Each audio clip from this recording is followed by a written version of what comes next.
Hey everyone, this is your maths teacher Sabar Raza Khan. I welcome you all again to your maths class.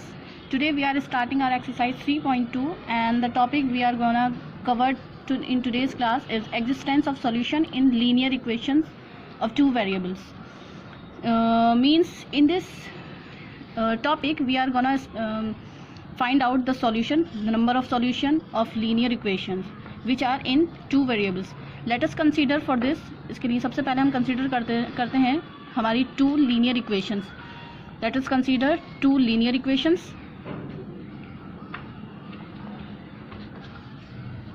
Late a1x plus b1y plus c1 equal to 0 is our equation 1 and a2x plus b2y plus c2 equals to 0 is our linear equation in two variable equation number 2.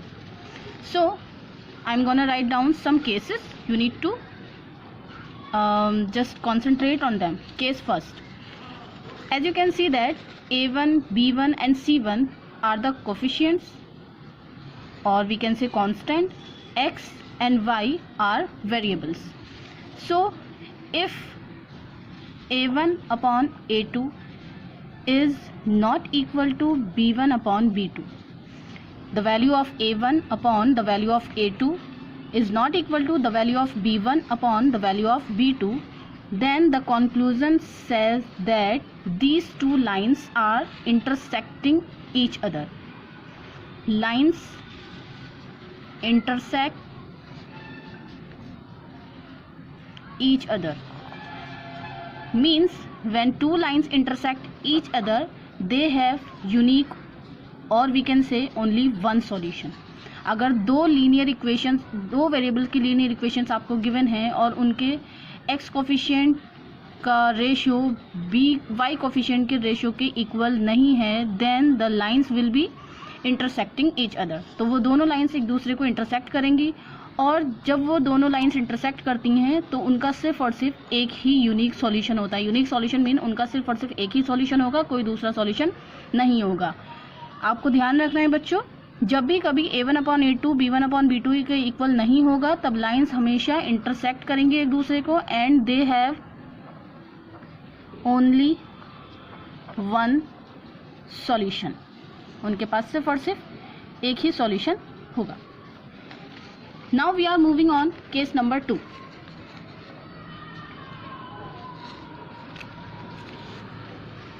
Case 2 is that if a1 upon a2 equal to b1 upon b2. हमने देखा कि a1 upon a2 की value b1 upon b2 के equal आ गई है, तो हमने c1 upon c2 को भी फाइंड आउट किया और c1 अपॉन c2 भी इक्वल आ गए.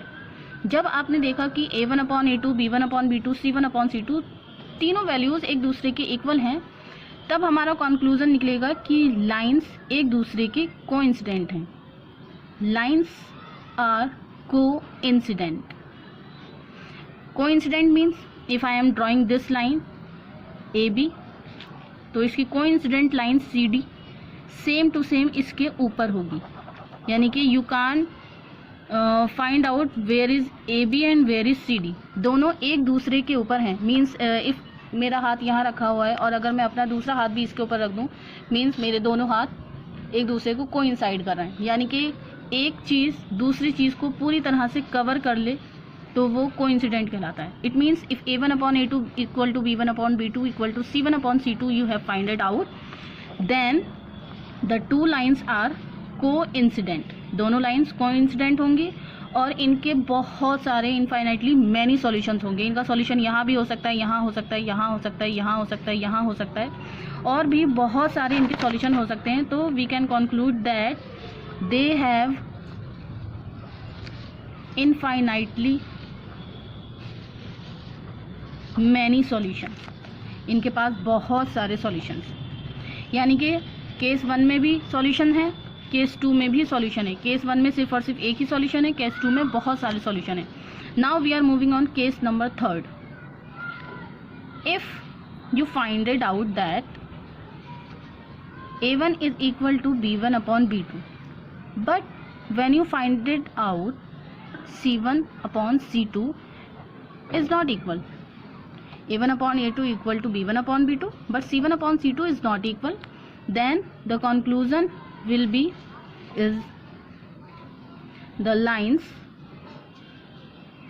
are parallel. तब हमारी लाइन पैरेलल हो जाएंगी. अगर a1 अपॉन a2 की वैल्यू b1 अपॉन b2 के इक्वल है बट c1 अपॉन c2 के इक्वल नहीं है, तब हमारा कंक्लूजन कहता है कि ये जो लाइंस हैं ये पैरेलल हो जाएंगी. ये कहीं पर भी एक दूसरे को मीट नहीं करेंगी. जब मीट नहीं करेंगी तो इनका कोई भी सॉल्यूशन नहीं होगा. It means they have no solution. इनका कोई भी सॉल्यूशन नहीं होगा. हमने एक चीज़ देखी कि केस 1 में हमारे पास सॉल्यूशन था, केस 2 में सॉल्यूशन है, लेकिन केस 3 एक ऐसा है जिसमें सॉल्यूशन नहीं है. इसका मतलब क्या हुआ, जहाँ सॉल्यूशन है वो लाइन कंसिस्टेंट कहलाएंगी.